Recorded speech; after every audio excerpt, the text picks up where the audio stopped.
नमस्कार दोस्तों, स्वागत है आप सभी का स्मार्ट क्लास एकोल एग्जाम पर। और आप देख रहे हैं ग्राम पंचायत अधिकारी की टेस्ट सीरीज। तो दोस्तों, आज की टेस्ट सीरीज में प्रश्न संख्या 1 है, उत्तर प्रदेश पंचायती राज अधिनियम 1947 संयुक्त प्रांत की विधानसभा द्वारा कब पारित किया गया। विकल्प 1 है 1 जनवरी 1947, विकल्प 2 है 15 अगस्त 1947, विकल्प 3 है 5 जून 1947, विकल्प 4 है 7 दिसंबर 1947। तो दोस्तों, उत्तर प्रदेश पंचायती राज अधिनियम 5 जून 1947 को पारित किया गया। तो सही आंसर है विकल्प संख्या 3। तो दोस्तों, आइए उत्तर प्रदेश पंचायती राज अधिनियम 1947 के बारे में एक संक्षिप्त चर्चा कर लेते हैं। इसमें कुल 119 धाराएं थी और इसकी विशेषताएं हैं। ये 5 जून 1947 को संयुक्त प्रांत की विधानसभा द्वारा पारित किया गया था। ये एक विशेष इसकी निम्न विशेषताएं हैं। जो प्रमुख विशेषताएं हैं: 1 ग्राम सभा की स्थापना, 2 ग्राम पंचायत की स्थापना, 3 पंचायत की कार्यकाल 5 वर्ष, 4 महिलाओं के लिए आरक्षण की बात कही गई थी। 7 दिसंबर 1947 को डोमिनियन भारत के गवर्नर जनरल से अनुमोदन प्राप्त हुआ था। दोस्तों, उत्तर प्रदेश पंचायती राज अधिनियम 1947 का अधिनियम 26 है, जो 5 जून 1947 को संयुक्त प्रांत विधानसभा द्वारा पारित किया गया। इसे 7 दिसंबर 1947 को डोमिनियन भारत के गवर्नर जनरल से अनुमोदन प्राप्त हुआ, जिसका उद्देश्य स्वायत्त स्थानीय सरकार की स्थापना और विकास करना था। कानून में कुल 119 धाराएं हैं। भारतीय संविधान का अनुच्छेद 40 ग्राम पंचायतों के गठन का प्रावधान करता है। इसके तहत कहा गया है कि प्रत्येक राज्य ग्राम पंचायतों के गठन के लिए कदम उठाएगा और उन्हें ऐसी शक्तियां और अधिकार प्रदान करेगा जो उन्हें स्वशासन की इकाइयों के रूप में कार्य करने में सक्षम बनाने के लिए आवश्यक है। ग्राम पंचायत अधिनियम 1947 1 ग्राम पंचायत को स्कूलों और अस्पतालों की नियुक्ति, रख रखाव और सुधार के लिए भुगतान किए गए किसी भी कर या लेवी को इकट्ठा करने और राज्य सरकार को सौंपे गए खातों और अन्य कार्यों के लिए अधिकृत करता है। इस अधिनियम की धारा 1 में प्रावधान है कि अधिनियम पूरे उत्तर प्रदेश में विस्तारित होगा। ये उत्तर प्रदेश पंचायती राज अधिनियम की मुख्य विशेषताएं। आइए देखते हैं दोस्तों इसकी मुख्य विशेषताएं। 1 ग्राम सभा की स्थापना। यह अधिनियम उस गांव या गांव समूह के विकास के लिए एक ग्राम सभा गांव या गांव समूह की स्थापना का प्रावधान करती है। अधिनियम की धारा 2G ग्राम सभा को परिभाषित करती है। इसका मतलब धारा 3 के तहत स्थापित एक निकाय है जिसमें ग्राम पंचायत क्षेत्र के एक गांव से संबंधित निर्वाचक नामावली में पंजीकृत लोग शामिल हैं। 2 भारत के संविधान की धारा 243B यानी 243B ग्राम सभा को एक निकाय के रूप में परिभाषित करती है जिसमें जिला स्तर पर पंचायत क्षेत्र में स्थित गांव से संबंधित निर्वाचक नामावली में पंजीकृत व्यक्ति शामिल होते हैं। धारा 3 में प्रावधान है कि राज्य सरकार एक नाम मात्र नाम से ग्राम ग्राम या ग्राम समूह स्थापित करेगी। जब ग्राम सभा का गठन गांवों के समूह द्वारा किया जाता था तो सबसे अधिक आबादी वाले गांव का नाम ग्राम सभा कहा जाता था। ग्राम सभा की स्थापना का उद्देश्य किसी गांव या ग्राम समूह का विकास करना था। ग्राम सभा के कार्य। धारा 11(5) 1 सामाजिक कल्याण कार्यक्रमों के लिए स्वयंसेवक जुटाना और दान देना। 2 समुदाय आधारित विकास कार्यक्रमों के कार्यान्वयन के लाभार्थियों की पहचान करना। 3 गांव में विकास कार्यक्रम के कार्यान्वयन में सहायता प्रदान करना। ग्राम पंचायत की स्थापना। यह कानून ग्राम पंचायत की स्थापना का प्रावधान करता है। इस अधिनियम की धारा 2H ग्राम पंचायत को परिभाषित करती है। ग्राम पंचायत रूप से ग्राम सभा के मामलों के प्रबंधन के उद्देश्य के लिए गठित एक निकाय है। धारा 12(1) में प्रावधान है कि ग्राम पंचायत दूसरे पंचायत क्षेत्र में स्थित है जिसका नाम पंचायत क्षेत्र के नाम पर रखा गया है। जब तक प्रधान और ग्राम पंचायत के कम से कम 2/3 सदस्य निर्वाचित नहीं हो जाते तब तक ग्राम पंचायत के गठन की घोषणा नहीं की जाएगी। धारा 15 ग्राम पंचायत के कार्यों को निर्धारित करता है, जिनमें से कुछ कार्य निम्नलिखित हैं। 1. कृषि एवं कृषि को बढ़ावा देना एवं विकास करना। 2. मैदानों एवं चारागाहों का विकास करना। 3. भूमि विकास और सरकार की सहायता करना। 4. लघु सिंचाई परियोजना के जल वितरण का प्रबंधन एवं सहायता करना। 5. डेयरी मुर्गी पालन आदि को बढ़ावा देना। 6. घाटियों में मत्स्य पालन करना। पंचायत अवधि।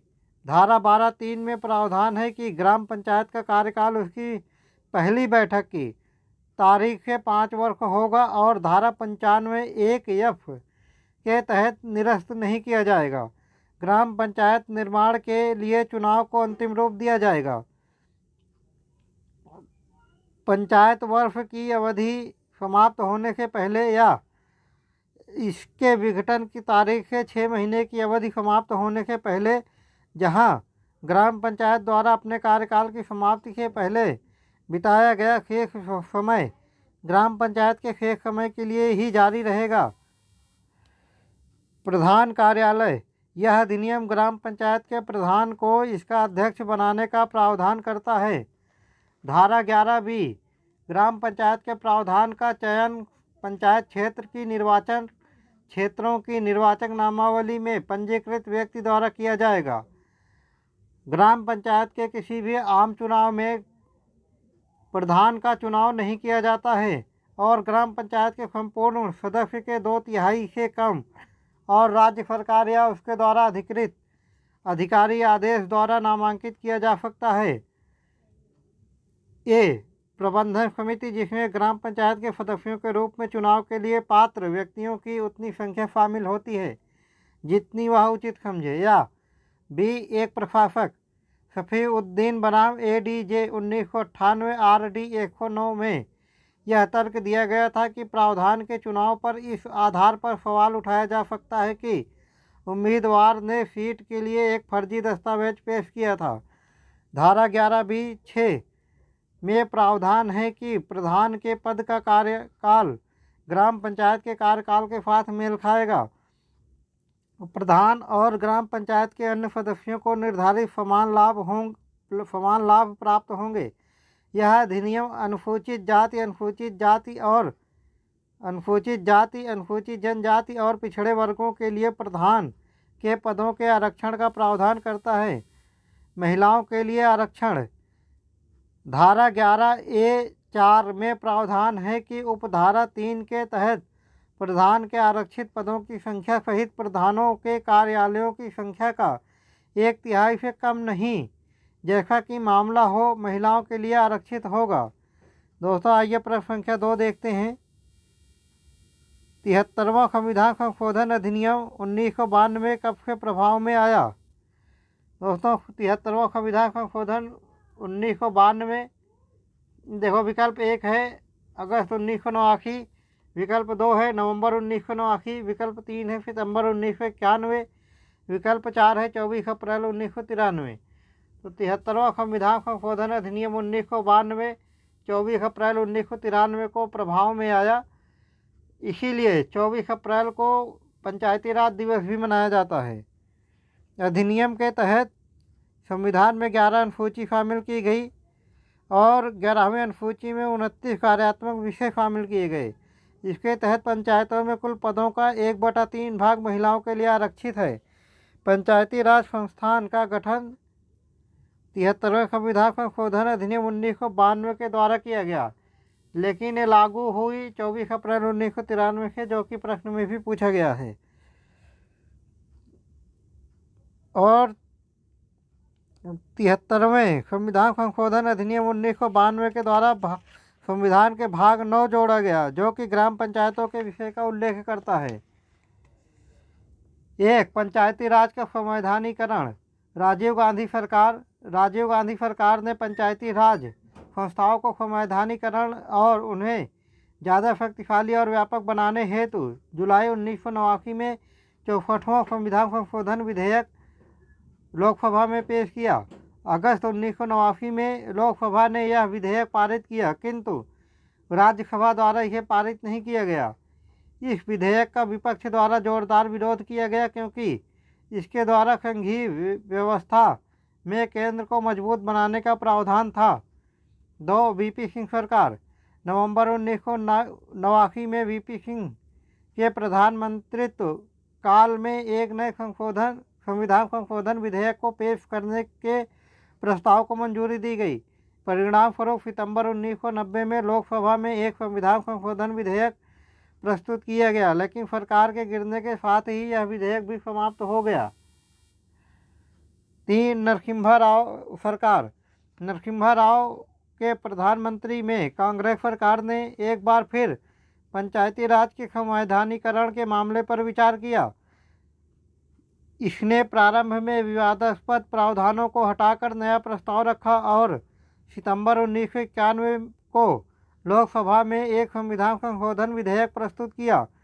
अंततः यह विधेयक 73वें संविधान संशोधन अधिनियम 1992 के रूप में पारित हुआ और 24 अप्रैल 1993 को प्रभाव में आया। आज भारत में पंचायती राज की जो व्यवस्था है वो इसी अधिनियम 73वां संविधान संशोधन अधिनियम 1992 के तहत है। संसद में संवैधानिक विधेयक पारित करवाने के लिए अनेक प्रयासों के बाद संविधान संशोधन 73वां संशोधन अधिनियम 1992 अंतिम रूप से पारित हुआ तथा दिनांक 24 अप्रैल 1993 से लागू हुआ, जो कि प्रश्न में ही पूछा गया है। तो दोस्तों आज के टेस्ट में इतना ही था और आज का टेस्ट समाप्त होता है। और आप इसी तरीके के टेस्ट को लगातार देखना चाहते हैं तो हमारे channel smart classes all exam को लाइक, सब्सक्राइब और शेयर ज़रूर करें।